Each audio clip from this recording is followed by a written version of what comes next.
Good afternoon, folks, and welcome back to the IGES mid-year briefing. We're very pleased to have had a full day of activities, excellent conversations, excellent keynote speakers, and our next panel is no less than as valuable to contribute to the overall picture. During our day, we've come to the realization, or validation, I should say, that data is the key to many of our challenges. That we are all in the mission space to meet the operational priorities. And fundamentally, the best way to do that is through partnerships, addressing not only the policy issues, but the funding concerns. This panel, bringing together these practitioners, is all about exactly that. It's the partnerships that we have with these organizations, and it's the discussion that they'll bring to the table with regard to policy, at the Fed, state, and even local level from an influence perspective, and then potentially some funding issues.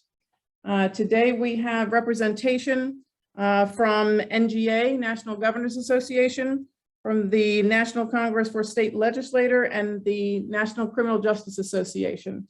And from each of those organizations respectively, we have Nicole Banister, Policy Analyst, Homeland Security and Public Safety Division with the National Governors Association.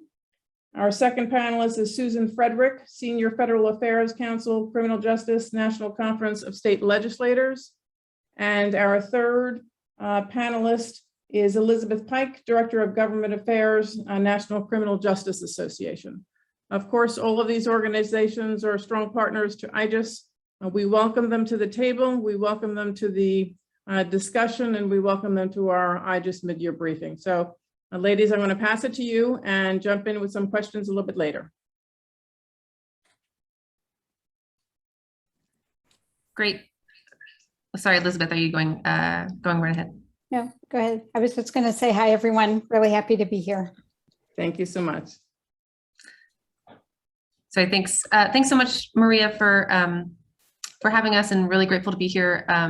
And appreciate the opportunity to join the session, and happy to just introduce myself briefly to folks. My name is Nicole Banister. I'm a policy analyst at the National Governors Association, Public Safety and Legal Counsel team.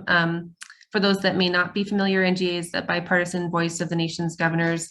So we work with all 55 states and territories, governors' offices. And just by way of introduction, just from where I sit in the Center for Best Practices, we support governor's offices on a broad range of criminal justice and public safety policy issues that I know we're going to get into today, but just wanted to introduce myself and thank you again, Maria, and I just for inviting us to join this panel, and really appreciate your continued partnership and the opportunity to just share some thoughts today. So looking forward to the conversation.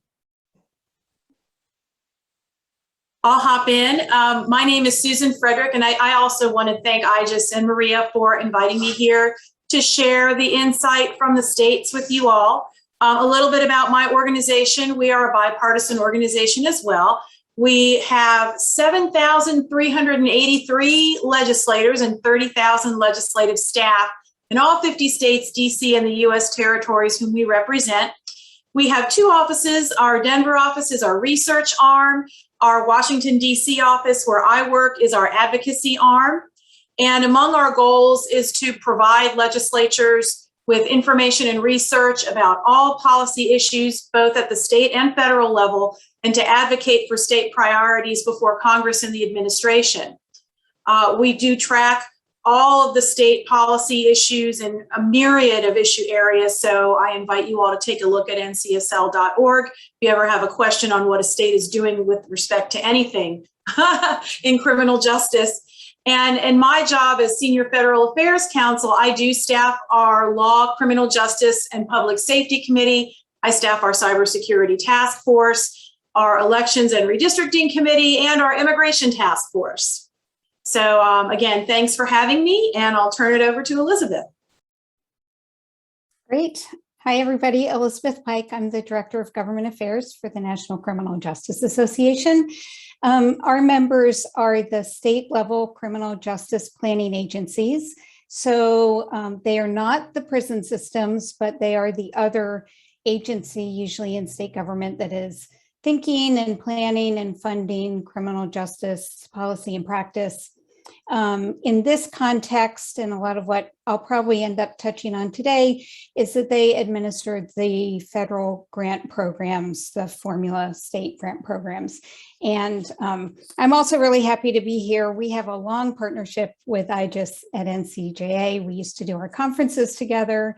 I see Paul Wormley's little box there. I see Kay Chopard's little box there, and many others. So, and Bob Greaves, of course, is one of us. So really happy for the conversation.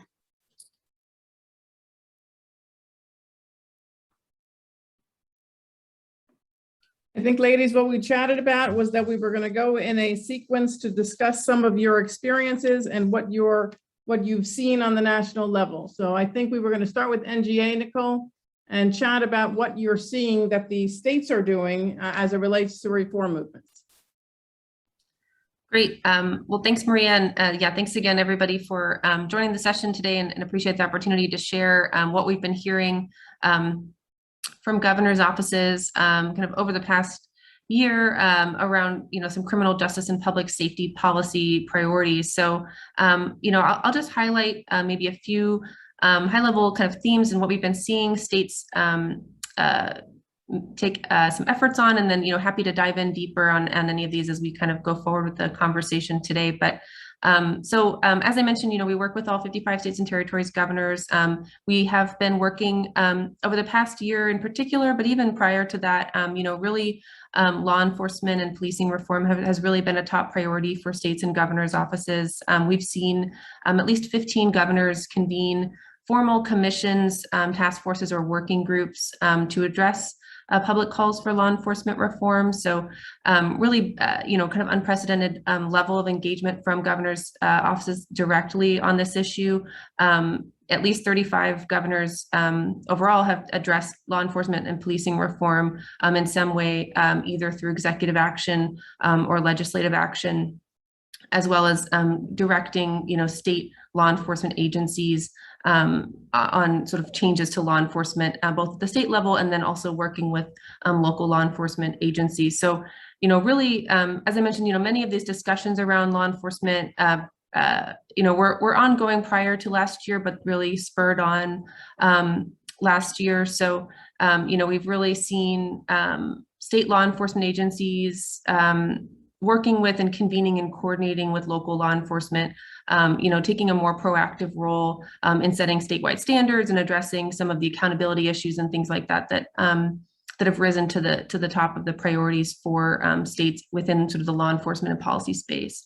I'll just note a few other issues I'm hearing from governors. And we can dive in deeper on these as we go forward. The other issue I'll note is really opioid and polysubstance use issues has really been top of mind for governors' offices. I know we've all seen kind of the high rates of overdose over the last year. And obviously the opioid epidemic didn't stop during the COVID-19 pandemic. So that's really been an ongoing priority for governors' offices to address. And that's something that, where I sit in the public safety side, we work obviously closely with folks on behavioral health and public health to address those issues. And so happy to talk a little bit more about how governors are really working to kind of break down some of those silos between different state agencies and really collaborate and coordinate to address that crisis, which touches really behavioral health and public safety both. But I'll stop there and happy to talk more about other public safety criminal justice issues that governors are facing. But those are kind of two top line items I'll note. Nicole, before we pass it over to Susan, let me ask you a question. Since much of our conversation today has revolved around data, either access or connectivity, talk to us about what the governors are doing, if there's any use cases out there that you might be able to share on what they're doing to break down the justice silos. And I say that in the sense that when people speak about reform, they often focus on police or any one of the silos. And from a total picture, if we're truly going to be doing justice reform, connectivity is an issue, and information sharing across the domains is, of course, an issue. So are there lessons that you can share with us that the governors are witnessing? Yeah, that's a great question, Maria, and such a great point. Even within criminal justice space, there's still, issues of silos and barriers between agencies. I know that, Elizabeth is probably going to touch a little bit on some of the coordinating that happens out of the SAA's offices, but from the governor's level, really. I think particularly around law enforcement, but really broader criminal justice reform issues, looking at reentry and probation and parole and pretrial, really been seeing kind of states, convening kind of stakeholders from all the different necessary agencies, really to develop some strategic plans in that area. And I think a good example of it, as I sort of mentioned, kind of goes beyond criminal justice within the behavioral health space, but really a lot of lessons I think can be learned from the opioid strategies and addressing the opioid epidemic. We've seen governors declare emergencies or disaster declarations for opioid epidemic, and that really kind of puts a lot of effort and funding and opportunity kind of behind the effort to really bring together all the necessary stakeholders, both at the state and local level, to develop those strategic plans to leverage resources effectively and really address some of those some of those issues broadly statewide. So I think I always kind of look to opioid as a really good example of cross-agency collaboration, but I think you're right, it's happening even within public safety agencies specifically. And I know that maybe Elizabeth might touch on some of the ways that states are leveraging resources to coordinate as well. Wonderful, thanks. Susan, how about we tap you next? Maybe Sure. tell us a little bit about your experiences, and then I'll follow up with a couple of questions.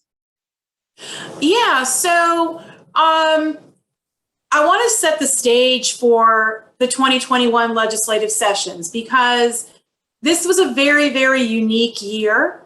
And, with respect to the big picture, since 2010, Republicans have primarily been in control of the majority of the state legislatures, as well as the governors. And that did remain the case after the 2020 election. So there's that piece of it. Our mantra after 2020 election was not much has changed at the state level with respect to party control.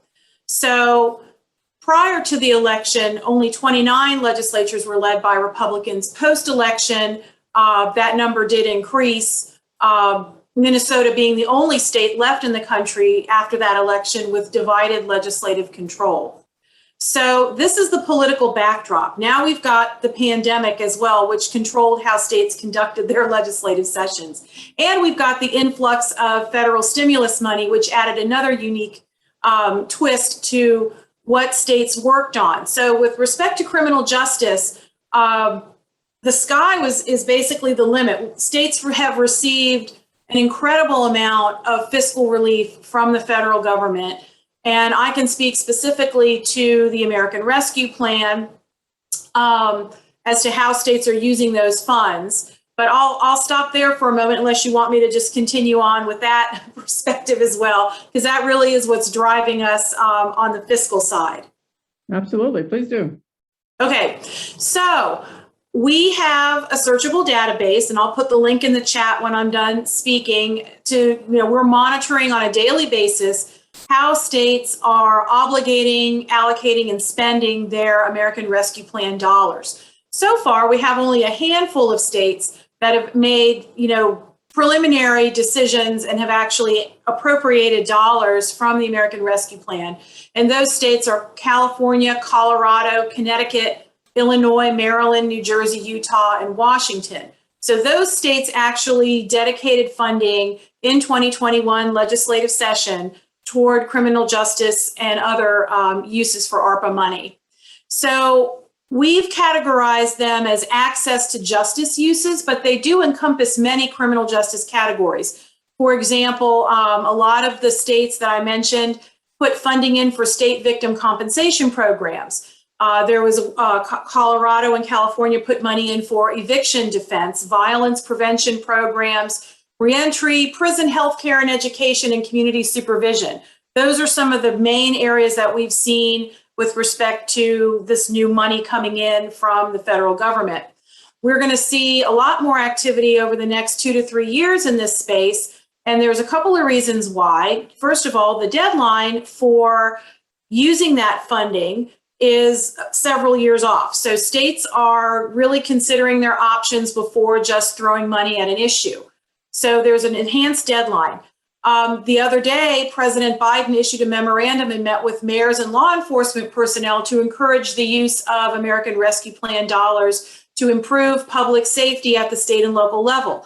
So I think with that additional motivation, we're going to see states diving into that issue as well over the next several years. So while we wait to see what all states are doing, one trend that has emerged with respect to looking at criminal justice is how we're going to spend our American Rescue Plan dollars. If you don't know, if they're not spent, the money will go back to the Treasury. So states have an additional motivation to utilize those dollars. And not ones that the states will likely let happen. So having been at the state level, we would find a way to spend the money and meet the objectives, but we certainly weren't going to be putting it back on the table. So I'm going to ask Elizabeth to share a little bit about her experience at NCJA and what you're seeing, Elizabeth, not only that relates to some of these state activities, but how it then links to what might be some activity on the national level with regard to legislation. Yeah, I was going to just say one thing, following up on what Susan said about the American Rescue Plan money, because before that, back in March, was the CARES Act. And in the CARES Act, Congress appropriated $850 million, a whole lot of money for justice system responses to the coronavirus. And what was interesting, I think, particularly for the IGES audience is, well, first of all, like Susan said about the ARPA money, this was called the CESF, was this particular funding stream. Not all of it was spent right away, and that was intentional because there were a lot of states that were still climbing the hill of their infection rate. And so we're sort of waiting to see what COVID was going to do in their states, but also to just see what those follow-on justice system issues were. So there was some holding back of that money. And we don't know exactly how much, but I would guess there's probably a third of that money still unspent. But here's what's interesting for this audience is that we asked our members back in October, I think it was, what of those policies and practices that were put in place because of COVID do they see carrying on? And I would think it would carry on using the ARPA money. And it was really fascinating to us because you would think that they might just say, oh, well, it's all going to go back to normal when COVID ends. But a whopping 78% of them said they expected telehealth issues to continue to be a big thing in the justice system. And they talked about court technology. We specifically were talking with them a lot about, smartphone applications for offender management, getting people to come back to court, that kind of thing. And now I think there's just a lot of talk about court reopening. So we're really excited about that for what those COVID lessons and the need for technology to support that could mean for, the next couple of years. And certainly extraordinary, and you're absolutely right. It's interesting. I don't know if you were able to participate in the last panel, but we were actually speaking about officer wellness and really practitioner wellness. And that telehealth component was almost front and center, or at least the need for it. And in some ways, the remaining challenge is more cultural than it is certainly technical.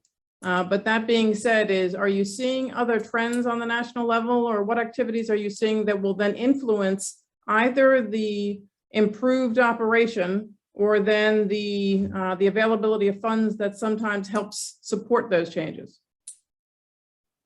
Yeah, so there's a lot there, Maria, and I could. You can pick and choose from it. Yeah, I could stand on my soapbox for about 2 hours on all that, but right. But yeah, like Susan said, it's a really, really interesting time to be doing this work in Congress because, like in the states, there's actually pretty united consensus on the substance of what we need to do in the justice system to make it work better, make it fairer, more efficient. And really, frankly, I think what they're struggling with now is not getting to the bipartisan compromise on policy. That needs to be done, and it's not a slam dunk for sure, but it's really struggling with how to move these things forward in a way that aligns with both parties' governing philosophy. So, you know, stepping back for a second, we came through a number of years where Congress was focused on a lot of legislating, but principally on the federal system. So lifting practices up from the justice reinvestment world into the federal system, federal prison reform, culminating in the First Step Act. And, you know, there's real policy around that. And there are several bills that are pending that might pass that just build on First Step Act implementation issues. But I think this next frontier gets kind of tricky, and Susan, Nicole, and I, and many others have been talking about this for about a year, because this next frontier of justice reform is really about what is the role of the federal government in pushing states and localities to change their justice systems, to make them fairer, to make the administration of justice better. And you know, we have a constitutional problem. The Congress can't just tell states how to run their justice system. So they're left with sort of two options. One is to lift up those best practices, usually using grant money to support, not only lift those practices up into the federal system, but then to support those best practices traveling around the country.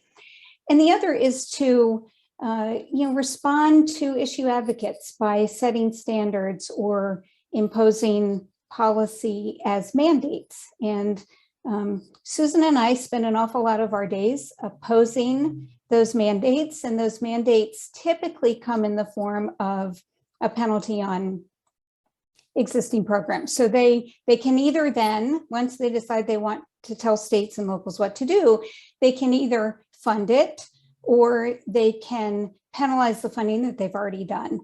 Or they've already given out to encourage that. And that tends to be what they do. And normally that is in the form of a penalty on the Burn JAG program. And I care a lot about that program and probably fight a penalty on Burn JAG, a bill on that maybe once a month, once every couple of weeks, a new one bubbles up. So let me just say a little bit more about the bills and the policies that I think Congress is talking about. Then I'll say a little bit more about these governing philosophy issues, and then I'll turn it back to them. But like I said, I think there's really a consensus around the things that Susan and Nicole were talking about, and that Roy Austin was talking about this morning, because I did listen to that. It's, you know, diverting people into treatment, treating addiction as a public health issue, the role of police in society, but also some things that until recently were thought of to be pretty lefty, like banning or strongly limiting cash money bail, or reducing the use of fees and fines to fund the justice system, or even, you know, records expungement. Those are big things that I think there is really growing consensus around in Congress, and bills introduced that are sort of, you know, muddling through. So the question really is, you know, how does Congress do this? How does Congress use their authority to help or force states and localities to change their policy? And I just really think that's the moment we're in. And I also think the jury is really out on that, what they're going to do. And that's I think every bill that we're watching in Congress right now is a little mini proxy fight on that tension. Or in case of policing reform, which we can talk about in any depth that you want to, is more like a big monumental, big stakes political fight in that larger tension. So there are a couple of reauthorization bills moving, you know, current grant programs that are being reauthorized. I can talk about any of them in more detail. And then, like I said, these sort of bigger structural issues, including big rethinking about how that grant money should be used. And I will say that I'm not hearing, Susan, Nicole, maybe you are, I'm not hearing a lot of conversation around that structural reform being used for technology or for information sharing, but more around, should the federal money be doing a better job or a more targeted job of encouraging the kinds of policies that we want to see to improve the justice system? And then you get into the partisan fights around what that is. Or do we just kind of keep going the way we've been going fairly incrementally? And that remains to be seen. And I'll just stop with one other sort of key observation here, and that is about the spending of money.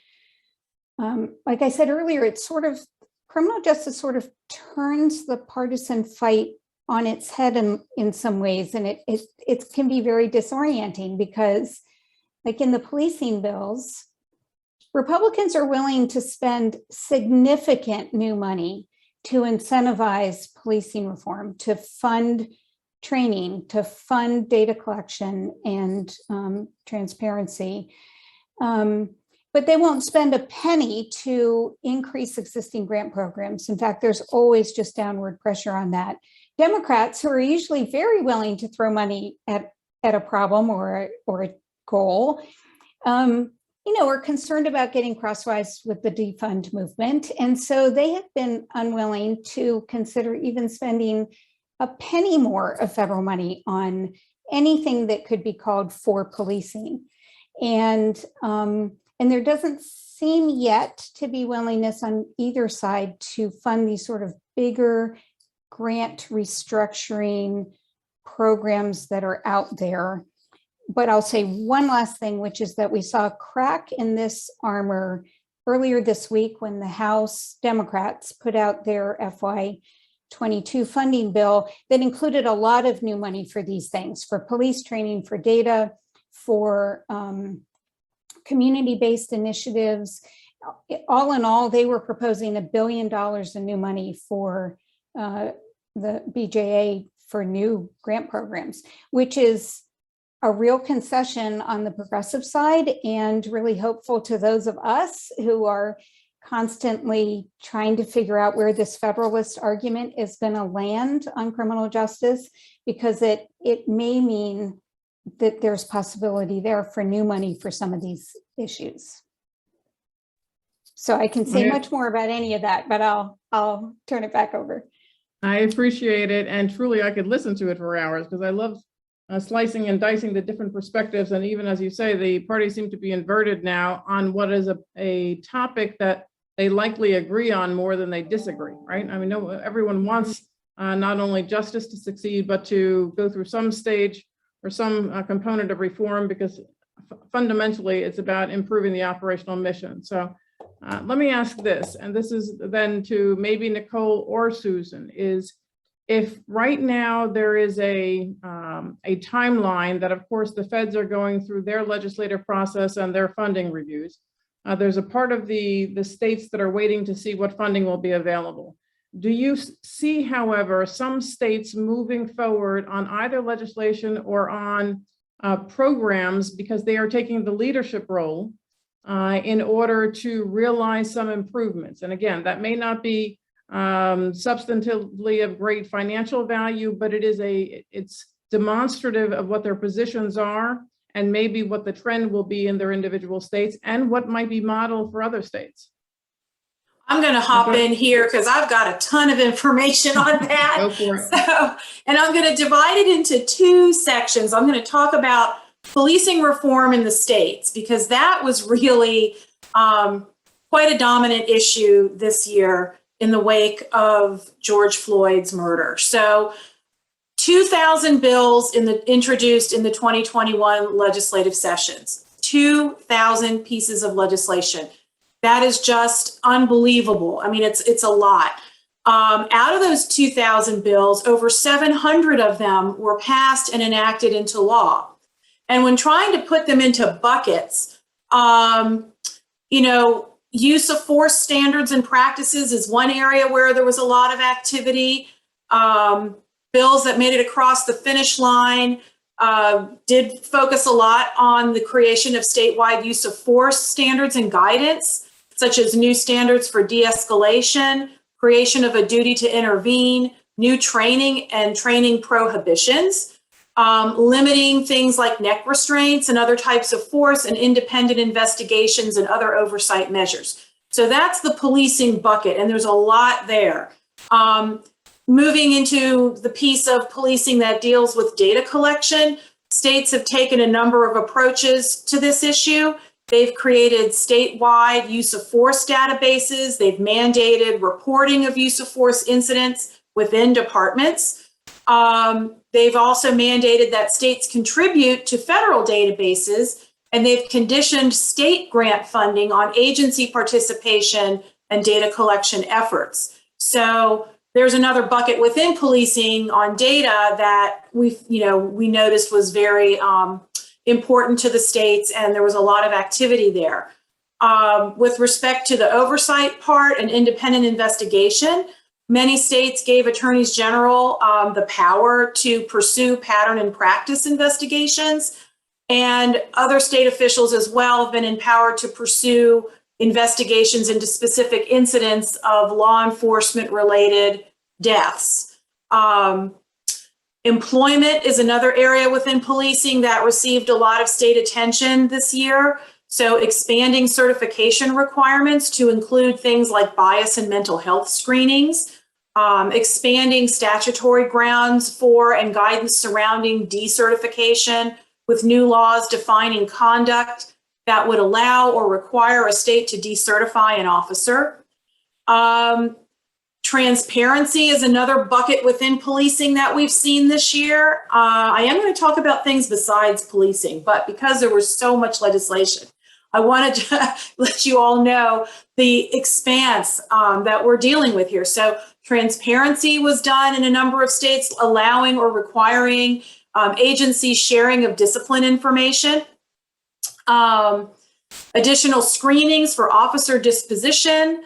So again, going back to the mental health and the bias issue, other notable topics within policing, statewide mandated body-worn cameras. And that is a new development in this area. We are now seeing a trend where states are actually looking to do that across the country. So that's a new thing that we saw come out from the 2021 sessions. So at least 6 states in the past year have required broad statewide adoption of the use of body-worn cameras.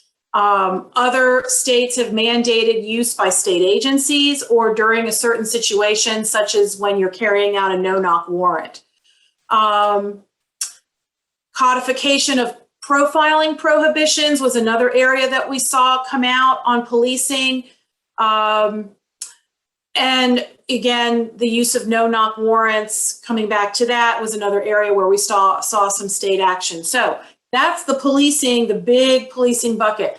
So other trends that we saw come out of the 2021 sessions this year, over 3,000 bills introduced in 2021 in all areas of criminal justice reform. And the main trends that we saw were, as was mentioned, law enforcement standards and practices. Alternative responses to arrest was another one, and to jail.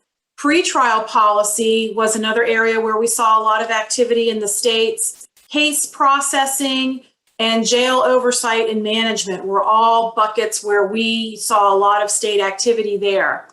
And I can get into greater detail on any of those if anybody would like. But that's kind of where the action was this year. And we anticipate that we will continue to see policing, bills next year. We will continue to see pretrial, front-end justice bills next year as well. That seems to be a very popular topic. And as Elizabeth mentioned, even at the state level, most of these bills are bipartisan efforts. These are not one-party bills. They're not Republican, they're not Democrat. They are bipartisan, which is really interesting that, this area of the law, criminal justice, seems to bring together everybody, which is very heartening to see, given the gridlock that we so often find at the federal level.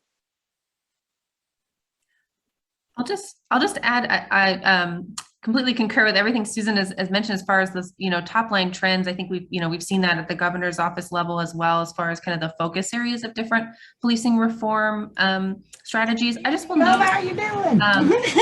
I know if I can just get everyone else. Sorry, I'll just note. One or two other things that we saw at the governor's office level, particularly around sort of the strategic planning and kind of cross-agency coordination elements to this. I think, as I mentioned before, sort of the public health, public safety collaborations, I think are really gaining ground in a lot of states too, with particularly with the diversion from incarceration for individuals with SUD or mental health crises. I think the looking to the federal level at the 988 legislation that was passed, I think that implementation of that at the state level is really top of mind for a lot of states that we've been working with as well. And then one thing I'll just note, in addition to what Susan had mentioned, with regard to, states working on with local law enforcement agencies, I think there were some questions around kind of data, and certainly a lot of reporting requirements from local agencies to the state, and the state trying to kind of, take a little more kind of control or ownership over some of that data to kind of better inform strategies. But in addition to the data reporting, there's really been, I think, a lot of efforts on supporting local agencies from the state, public safety executives. So, I know we've worked with a number of states on kind of, how they're convening and coordinating with local law enforcement in their states, because we have, 1,800 or whatever it is, law enforcement agencies, so many that it's really hard for states to kind of coordinate that. And so I think that's been a really high priority. And I think we've seen a lot of success there when the state is able to kind of be the convener, to get all the agencies kind of, up at the table, even with kind of community voices to really, implement some of the changes rather than just putting a reporting requirement on it or, tying it to some funding, challenges, that sort of thing. I'll just note Ohio has a really strong initiative there, and also Tennessee has done a lot with their local law enforcement agencies. And then the last thing I'll note that we've seen at the governor's office level is really, I think, a broad kind of racial equity lens on all of this, on all these efforts. I think, I think we've seen, obviously spurred on from kind of last summer's events, but even continuing on, we've seen governors, not just kind of initiate a commission or a task force to look at law enforcement, but really to take broad racial equity approach to kind of criminal justice, and even more than, beyond kind of criminal justice issue areas. And I'll just note Kansas Governor Kelly's Commission on Racial Equity and Justice really has a broad kind of mandate to look at racial justice and equity and disparity issues in the state. So those are just a few additional things I'll note, but kind of concurring with what Elizabeth and Susan have both said. Absolutely. And it's interesting because your reference to what the states are doing and where they are taking the leadership role makes me think that when I used to work for the Attorney General in Jersey, this would be the opportune moment that they would have asked for the development of a strategic plan as it related to justice for the entire state. Now, the fact that the OAG was also the state administrating agent was also beneficial in the fact that we could coordinate the incoming funds with the state budget, with the county operations as well. So are you seeing that top-down approach at the state level for more than those governors that are sort of leaders in and of themselves? Or is it something that they're sort of all in a holding pattern for the moment? Yeah, I'll say, I mean, certainly from our perspective, I think, governors are I think, really taking the lead on, particularly on a broad range of public safety issues. I think just the number of, governors' executive orders in this space is larger than what we've seen in the past, particularly around policing reform and the task forces and working groups that they convened. So I think that states really are trying to, develop those strategic plans. I think it's always a bit of a, looking to the federal government for, the financial support and resources and, that sort of thing. But I think that, governors are really trying to take the lead on these efforts. And I think it's across the board. I agree with Elizabeth and Susan, it's really bipartisan, fully. I mean, we're seeing states across the country that are taking, pretty strong action in this area and being strategic and as I mentioned, really trying to even broaden it beyond public safety agencies, but including their public health and behavioral health agencies as well to really have comprehensive strategies. And I love the fact that they're crossing the boundaries outside of justice, even to include public health issues. I mean, not only is that something that is vital to our operational side, but it is something that makes total sense. So tell me about the trends that either you are not seeing or where there may be gaps. And really that question of gaps might be something that I would be interested to hear from all of you, each from your own perspectives. I'm very happy to hear that there's progress being made. I'm very happy to hear that they're thinking holistically and comprehensively. This is I mean, the change of any administration is always, sort of a wait and see, and then we're pleased with some of the positive changes. Are there gaps that potentially the IGES community can help with? Nicole, you're front and center right now, so I'm going to let you go with that, and then I'll go back to Susan and Elizabeth. Sure.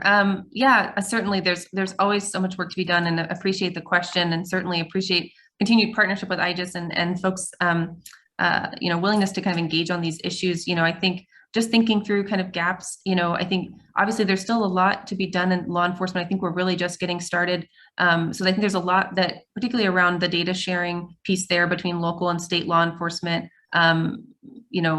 between kind of public safety and public health agencies, and there's a lot of data sharing and information sharing needs there. I'll also note, within the drug space in particular, I think a big gap and a challenge that we've heard from governors is really around stimulants and polysubstance use has been a huge issue for governors that maybe, were at the forefront of addressing the opioid epidemic and have, really strong strategies there and have really effective kind of collaborations and, maybe a particular drug czar, they have a command center, they really stood up a lot of infrastructure in the state to address opioids. And I think the stimulant polysubstance use and fentanyl kind of some of those issues that are coming in the drug space, I think are some gaps really that states are trying to address. So I'll just kind of note that that's been a kind of an emerging challenge and something that states are really trying to work towards and maybe build similar structures that they have for opioids around some of those other drug issues as well.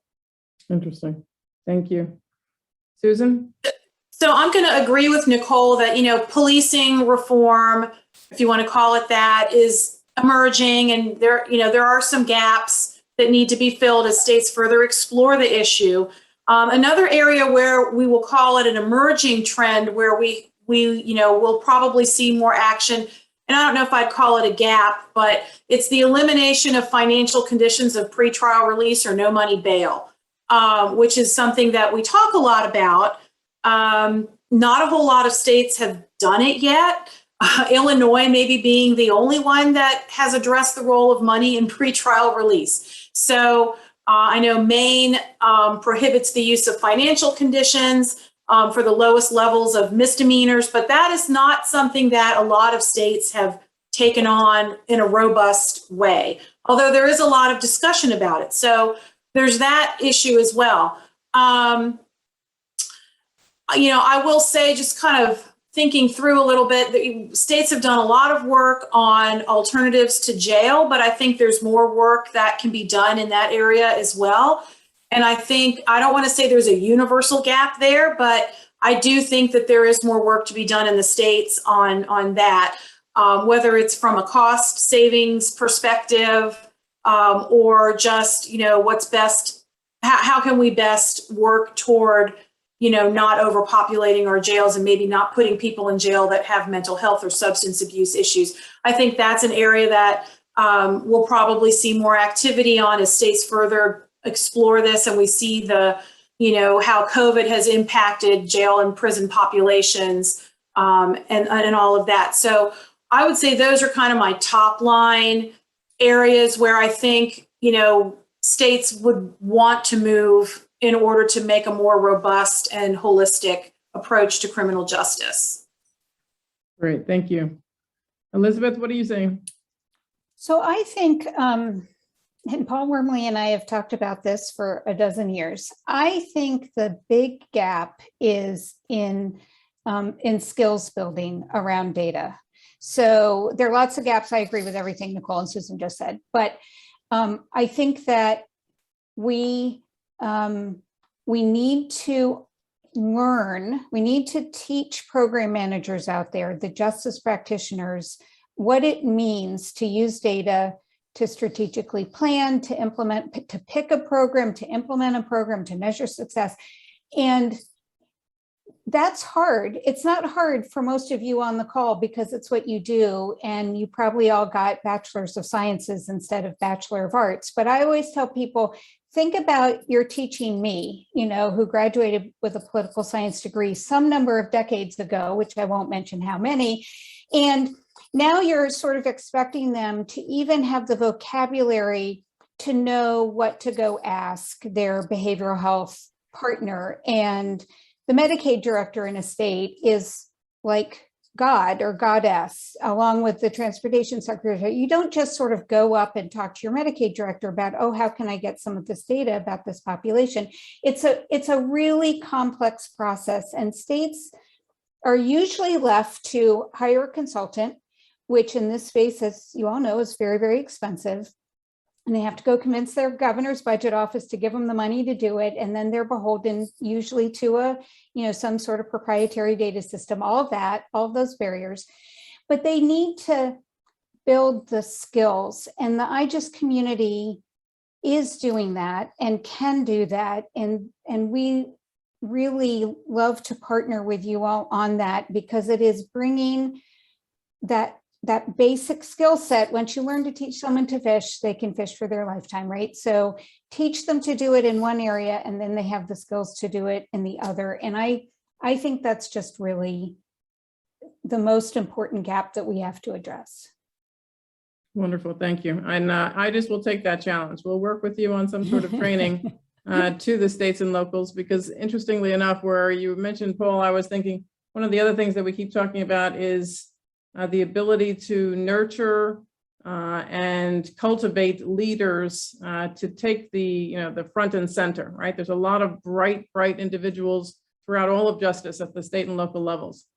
They need to become the voices of the future. And again, it's not the opinions that will make a difference for us, but it's those that then will become engaged, become the champions, and be the I won't say the next generation, but will be the future of our possibilities for the future. So first of all, I thank you all for the input. I'm going to give each of you an opportunity just for any closing remarks if you have any, and then I'll wrap up. But Elizabeth, you're front and center now. So do you have any parting thoughts? I think that was my parting thought. Okay, fair enough. I'm going to work backwards. Susan? So I'll just say, you know, I've said it already in this panel, but you know, there is a lot more work to be done, but states are really at the forefront of criminal justice issues. And they do move much more quickly than, of course, Congress ever will, which, you know, depending on where you look at that, can be either good or bad. But, you know, I will say that one of the things that we worry about at NCSL is in the absence of federal legislation, you know, we don't want the good work of the states to be preempted in the end. You know, we want those positions to remain because we believe that our state policymakers, you know, do make good and conscientious decisions most of the time. And, you know, to Elizabeth's point on penalty language, it's sort of like cutting off your nose to spite your face. You know, why would you take away federal dollars that we use at the state and local level to implement these good policy decisions? So, you know, that would be my parting thought is, you know, if there's not going to be federal legislation, you know, let the will of the states prevail, let them move forward on these initiatives and the innovations and the creativity that we see. And, you know, let's work together through all the branches and levels of government to make a workable system that is sound and implementable. Wonderful, thank you. And Nicole? Yeah, thanks so much to everyone for this really engaging discussion, and appreciate folks listening in. I think just thinking through kind of, what last thoughts on this conversation, something that, come to mind a little bit on kind of where additional gaps or opportunities maybe is a better way, for, this community, to think through kind of engaging, with governors, particularly around criminal justice issues. I think we've seen through the COVID-19 pandemic, and obviously that's been kind of the number one priority on every governor's plate over the last, year and a half now, and the ways it intersected with the criminal justice system.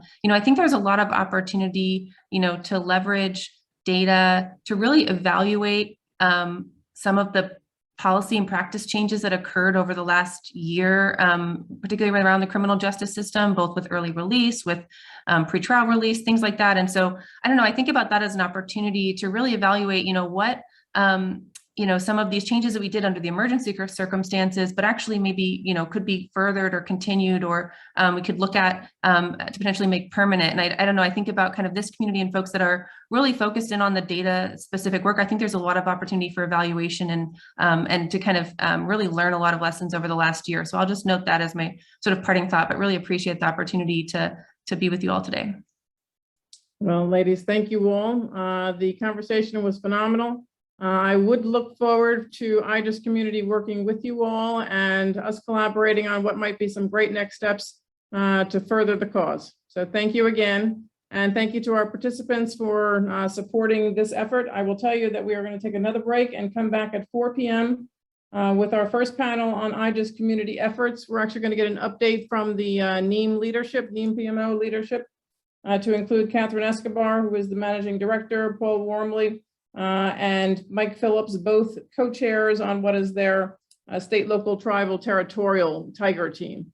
So again, we'll still be focusing on the state and local mission, but fostering just one more mechanism on how we do it better. So thank you all, and thank you, ladies. We appreciate your help. Thank you.